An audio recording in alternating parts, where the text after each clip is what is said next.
Wahai penghuni rumah, bolehkah aku masuk? Sebab kalian akan membutuhkanku.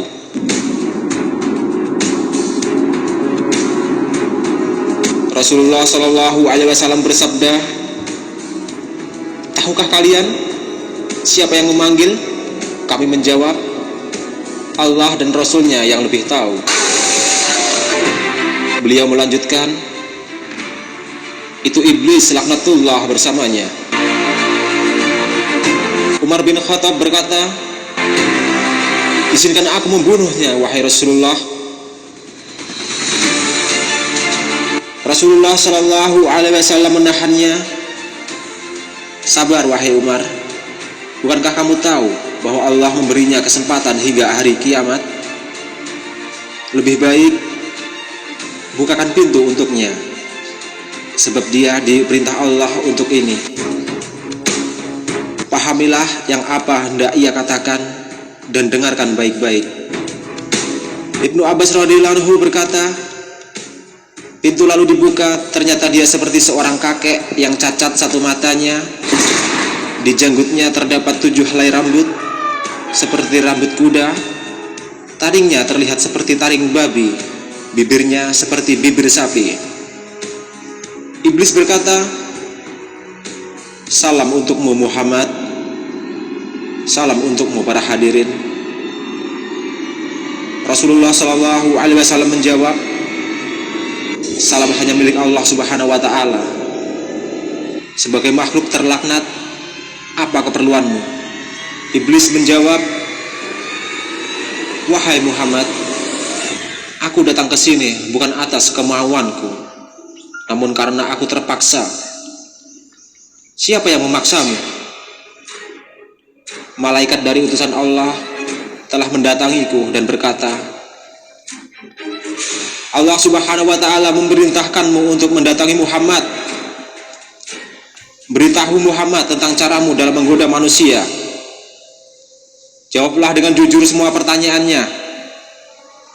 Demi kebesaran Allah, andai kau berdusta satu kali saja, maka Allah akan jadikan dirimu debu yang tertiup angin. Oleh karena itu aku sekarang mendatangimu. Tanyalah apa yang hendak kau tanyakan. Jika aku berdusta, aku akan dicaci oleh setiap musuhku. Tidak ada sesuatu pun yang paling besar menimpaku daripada cacian musuh. Rasulullah Shallallahu Alaihi Wasallam bertanya kepada iblis, kalau kau benar jujur, siapakah manusia yang paling kau benci? Iblis segera menjawab, kamu dan orang-orang sepertimu adalah makhluk Allah yang paling aku benci. Siapa selanjutnya? Pemuda yang bertakwa, yang memberikan dirinya mengabdi kepada Allah. Lalu siapa lagi? Orang alim dan wara atau loyal. Siapa lagi? Orang yang selalu bersuci. Siapa lagi? Seorang fakir yang sabar dan tidak pernah mengeluhkan kesulitannya kepada orang lain. Apa tanda kesabarannya?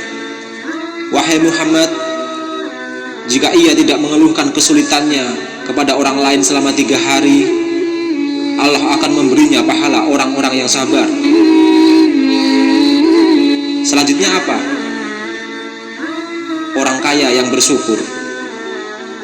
Apa tanda kesyukurannya?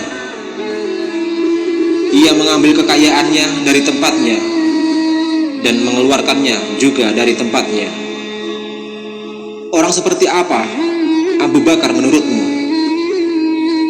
Ia tidak pernah menurutiku di masa jahiliyah, apalagi dalam Islam. Umar bin Khattab, demi Allah, setiap berjumpa dengannya aku pasti kabur. Utsman bin Affan, aku malu pada orang yang malaikat pun malu kepadanya. Ali bin Abi Thalib, aku berharap darinya agar kepalaku selamat dan berharap ia melepaskan aku dan aku melepaskannya. Tetapi ia tak akan mau melakukan itu. Ali bin Abi Thalib selalu berzikir kepada Allah Subhanahu wa Ta'ala. Apa yang kau rasakan jika melihat seseorang dari umatku yang hendak sholat? Aku merasa panas dingin dan gemetar. Kenapa? Sebab setiap seorang hamba bersujud satu kali kepada Allah, Allah mengangkat derajatnya satu derajat. Jika seorang umatku berpuasa, tubuhku terasa terikat hingga ia berbuka. Jika ia berhaji, aku seperti orang gila. Jika ia membaca Al-Quran, aku merasa meleleh laksana timah di atas api. Jika ia bersedekah, itu sama saja orang tersebut membelah tubuhku dengan gergaji. Mengapa bisa begitu? Sebab dalam sedekah ada 4 keuntungan baginya, yaitu keberkahan dalam hartanya, hidupnya disukai. Sedekah itu kelak akan menjadi hijab antara dirinya dan api neraka, dan segala macam musibah akan terhalau dari dirinya. Apa yang dapat mematahkan pinggangmu? Iblis menjawab, suara kuda perang di jalan Allah. Apa yang dapat melelehkan tubuhmu? Iblis menjawab, taubat orang yang bertaubat. Apa yang dapat membakar hatimu? Istighfar di waktu siang dan malam. Apa yang dapat mencoreng wajahmu? Sedekah yang diam-diam. Apa yang dapat menusuk matamu? Sholat fajar. Apa yang dapat memukul kepalamu? Sholat berjamaah. Apa yang paling mengganggumu? Majelis para ulama. Bagaimana cara makanmu? Dengan tangan kiri dan jariku. Di manakah kau menaungi anak-anakmu di musim panas? Di bawah kuku manusia. Nabi teruskan bertanya, siapa temanmu wahai iblis? Pemakan riba.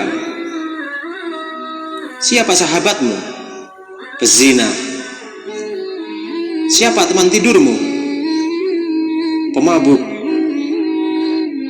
Siapa tamumu? Pencuri. Siapa utusanmu?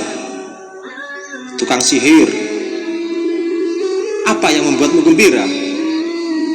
Bersumpah dan cerai. Siapa kekasihmu? Orang yang meninggalkan sholat Jumat. Siapa manusia yang paling membahagiakanmu? Rasulullah Shallallahu Alaihi Wasallam lalu bersabda, segala puji bagi Allah yang telah membahagiakan umatku dan menyengsarakanmu. Iblis segera menimpali, tidak, tak akan ada kebahagiaan selama aku hidup hingga hari akhir. Bagaimana kau bisa berbahagia dengan umatmu, sementara aku bisa masuk ke dalam aliran darah mereka dan mereka tidak bisa melihatku? Demi yang menciptakan diriku dan memberikanku kesempatan hingga hari akhir, aku akan menyesatkan mereka semua. Baik yang bodoh atau yang pintar, yang bisa membaca dan tidak bisa membaca, yang durjana dan yang soleh, kecuali hamba Allah yang ikhlas. Rasulullah Shallallahu Alaihi Wasallam lalu bertanya, siapa orang yang ikhlas menurutmu?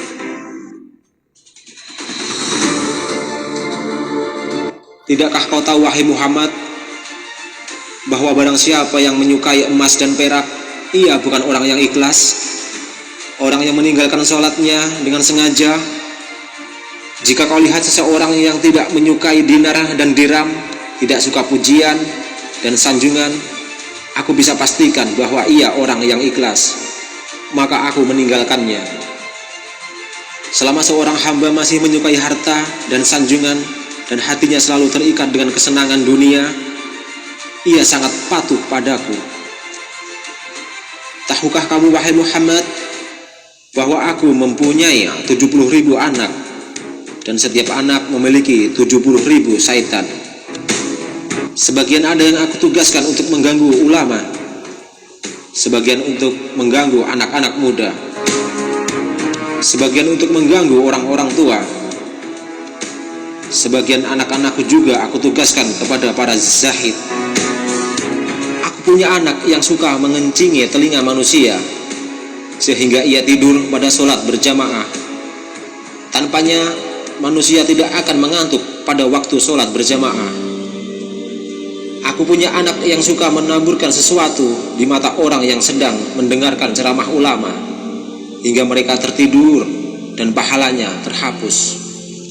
Aku punya anak yang senang berada di lidah manusia. Jika seseorang melakukan kebajikan, lalu ia beberkan kepada manusia, pahalanya akan terhapus.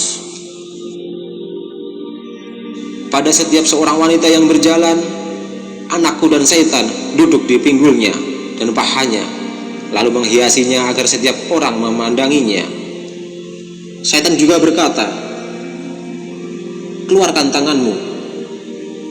Lalu ia mengeluarkan tangannya, lalu setan pun menghiasi kukunya. Tahukah kau wahai Muhammad, dusta berasal dari diriku. Akulah makhluk pertama yang berdusta. Pendusta adalah sahabatku. Barang siapa bersumpah dengan berdusta, maka ia kekasihku. Tahukah kau wahai Muhammad, aku bersumpah kepada Adam dan Hawa dengan nama Allah, bahwa aku benar-benar menasihatinya. Sumpah dusta adalah kegemaranku. Gibah dan namimah atau adu domba kesenanganku. Kesaksian palsu kegembiraanku. Wahai Muhammad, umatmu ada yang mengulur-ngulur sholat. Setiap ia hendak berdiri untuk sholat, aku bisikan kepadanya, waktu masih lama, kamu masih sibuk. Lalu ia menundanya hingga ia melaksanakan sholat di luar waktu. Maka sholat itu dipukulkan ke mukanya. Jika ia berhasil mengalahkanku, aku biarkan ia sholat. Namun aku bisikan ke telinganya, lihat kiri dan kananmu. Ia pun menoleh. Pada saat itu aku usap dengan tanganku dan kucium keningnya, serta aku katakan, sholatmu tidak sah. Bukankah kamu tahu, wahai Muhammad, orang yang banyak menoleh dalam sholatnya akan dipukul. Jika ia sholat sendirian, aku suruh dia untuk bergegas. Ia pun sholat seperti ayam yang mematuk beras. Jika ia berhasil mengalahkanku dan ia sholat berjamaah, aku ikat lehernya dengan tali hingga ia mengangkat kepalanya sebelum imam atau meletakkannya sebelum imam. Kamu tahu bahwa melakukan itu batal sholatnya dan wajahnya akan dirubah menjadi wajah keledai. Jika ia berhasil mengalahkanku, aku tiup hidungnya hingga ia menguap dalam sholat. Jika ia tidak menutup mulutnya dalam ketika ia menguap, setan akan masuk ke dalam dirinya dan membuatnya menjadi tambah serakah dan gila dunia, dan ia pun semakin taat padaku. Kebahagiaan apa untukmu wahai Muhammad? Sedang aku memerintahkan orang-orang miskin agar meninggalkan sholat. Aku katakan padanya, kamu tidak wajib sholat. Sholat hanya wajib untuk orang-orang yang berkecukupan dan sehat. Orang sakit dan miskin tidak. Jika kehidupanmu sudah berubah, barulah kau sholat. Dan akhirnya ia pun mati dalam kekafiran. Setelah iblis menjelaskan apa yang ditanyakan Rasulullah, dia pun mohon diizinkan untuk pergi. Sahabatku, kaum muslimin, itulah cara-cara iblis menyesatkan manusia dan menggoda manusia. Maka wajiblah kita untuk memeranginya, bukan menjadi golongannya.